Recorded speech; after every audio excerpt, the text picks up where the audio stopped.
Are you thinking of taking a transatlantic cruise, but the thought of so many sea days makes you nervous? Or maybe you just booked your first transatlantic cruise and are not quite sure what to expect. I'm Raquel Molina, and this channel is for people who want to cruise like a pro, even if they're a first-time cruiser. I took 2 transatlantic cruises this summer, and in this video, I'm going to share some tips and tricks that will make your transatlantic cruise smooth sailing. So, let's get into it.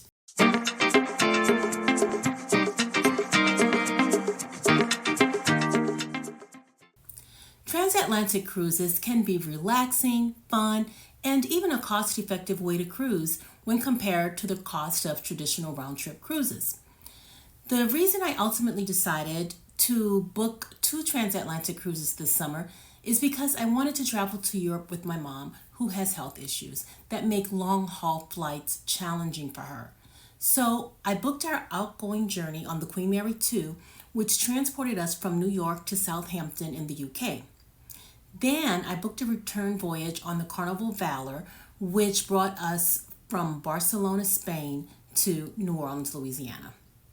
Later in the video, I will tell you what I paid for each cruise and compare it with the cost of flying. But first, let's see tips that will help make your first transatlantic cruise an enjoyable one. Consider the cost of the outgoing or return flight. Most transatlantic cruises are what's called open jaw or one-way cruises, meaning that they won't begin and end in the same port. This means that you will probably need to book a long-haul flight for one leg of your journey. The problem is that you might want to book your cruise a year or more in advance, which means the flight schedule might not yet be available. My suggestion is to use AI to get an estimate of what the cost will be. I use ChatGPT, but you can use whatever you are comfortable with. Arrive 1 to 2 days early. The hustle and bustle of air travel can be stressful for the young and healthy, but when you are older and have mobility or other health issues, it can really be overwhelming and have adverse effects on your health. At this point in my life, I'm all about making travel as simple and easy as possible. I have rheumatoid arthritis, which can flare during stressful situations. This is one of the reasons that I absolutely love transatlantic cruises. When flying to your destination, you usually don't feel as if your vacation begins until the plane lands and you've checked into your hotel. However, when cruising, your vacation begins as soon as you board the ship. Of course, transatlantic travel by boat takes a lot longer than taking a flight, but if you factor it in as being part of your vacation, that makes it even more of a bonus. Arrive to your embarkation port at least 1, but preferably 2 days ahead of time. Vacation is supposed to be relaxing, so why start it off with the stress of rushing to your cruise ship? To make matters worse, with a transatlantic cruise, it is usually impossible to try and catch up with the ship at the next port. My suggestion is to factor in the cost of a night or 2 in a nearby hotel, so that on the morning of your cruise, all you have to do is check out and head on down to the pier. The mistake first-time cruisers, especially transatlantic cruisers, often make is packing for their destination and not the journey.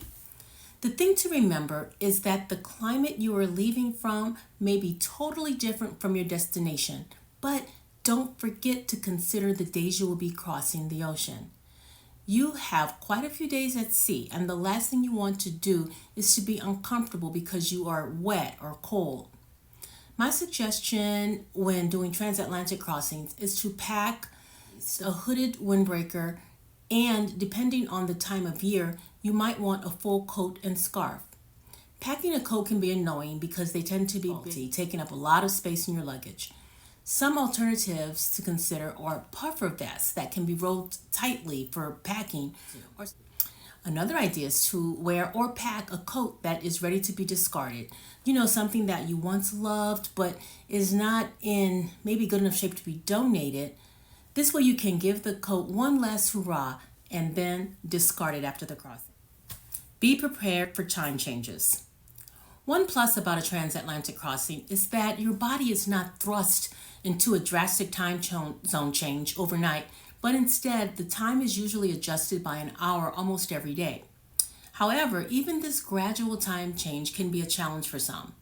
One challenge I had was keeping my phone on ship's time. On my iPhone, I had to change the setting from automatically adjusting the time to manual mode. One thing I was not crazy about on the Queen Mary 2 is that they adjusted the time in the middle of the day. In my opinion, changing it at night would be less confusing. I had a lunch reservation at noon one day, but the time also changed at noon. So for a second, I was a bit thrown because it was suddenly 1 p.m.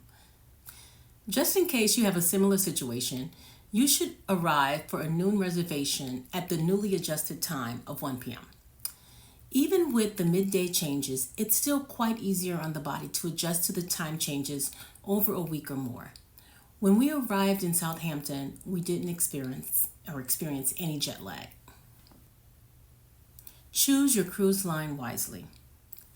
All transatlantic cruises are not the same, so you want to be sure to pick a voyage that will be a good fit for you. You are going to be on this ship for an extended time with little to no opportunities to go ashore, so you want to pick a cruise that's going to match your vibe. My eastbound transatlantic cruise was on the Queen Mary 2, which is known to be a bit more of a formal cruise line. If you are looking for a party cruise, this isn't it, but it did offer a lovely traditional cruise experience with classic afternoon tea served daily. Choose your cabin wisely.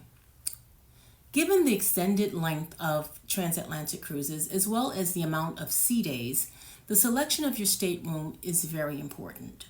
For me, having a balcony cabin on the crossing from New York to Southampton was not important because there was not much to see on that route.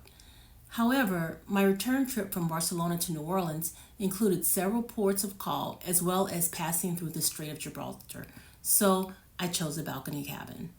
Just keep in mind the best choice for you. And don't think that you won't be able to enjoy beautiful sunrises and sunsets if you don't have an ocean view or balcony cabin.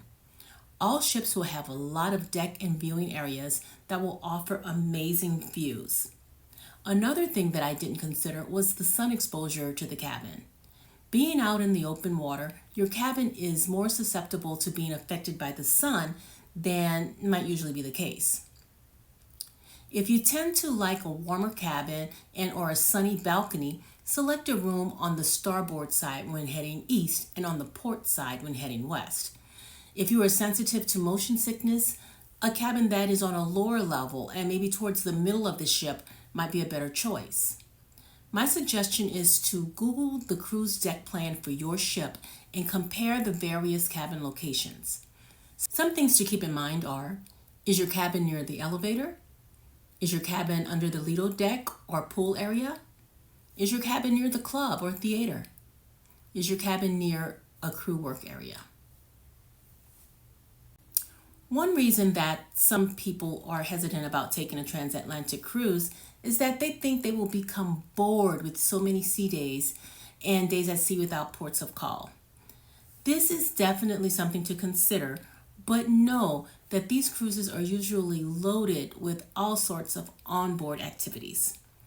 From enrichment seminars to shopping to relaxing in the spa or by the pool, you may be surprised to find how easy it is to fill the time. I believe that if you mentally prepare for back-to-back days at sea, you will be much more likely to enjoy them and all they have to offer. Also, don't forget to bring your own entertainment, whether it's your favorite board game, a deck of cards, or a puzzle, or a good book. These are all the things that can help you enjoy a relaxing day at sea. I like to bring my iPad, and I use it to play my little games as well as stream some TV. Book specialty dining early. With more days at sea, people are more inclined to break up the monotony of the main dining room with specialty dining, which can make getting the reservation harder to obtain. My tip is to make the reservations online as soon as the cruise line allows you to. For most cruise lines, it's 60 to 90 days prior to sailing. If the restaurant you want to visit is fully booked online, you can contact them directly once on board and they might be able to accommodate you. Another idea for variety is to take advantage of the afternoon tea when offered. The quality and variety will vary among the different cruise lines, but for the most part, it can provide a satisfying light lunch with a different flair. Travel insurance.